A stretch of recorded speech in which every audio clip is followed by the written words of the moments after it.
Après 3 jours de présence dans le sanctuaire de Lourdes, ponctué de prières, d'enseignements et de recueillements, l'apothéose.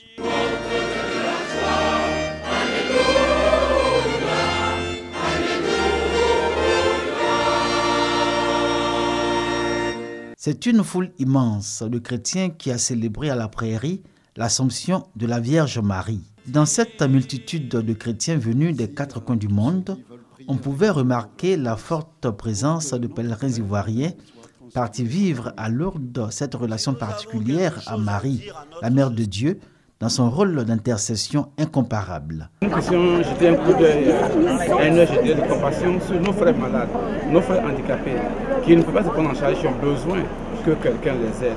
Et c'est en cela que nous devient important, c'est en cela que nous devient un symbole.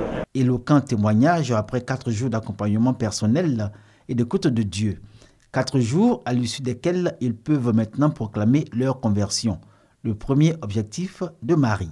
Son amour s'étend d'âge en âge. Et Dieu sait si à l'intérieur de nous et entre nous et dans nos sociétés, entre les peuples, il y en a des heurts et des violences et des injustices cruelles, épouvantables.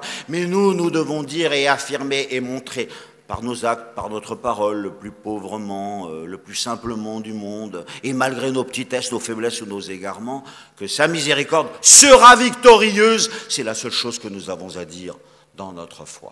Cet amour pour Marie, les pèlerins devront le nourrir de retour dans leur communauté respective par le fait de la prière du chapelet, acte qui suscite dans le cœur du chrétien le pardon. Le pardon qui, justement, était au centre de l'homélie du cardinal Barbarin à l'occasion de cette fête de l'Assomption à Lourdes.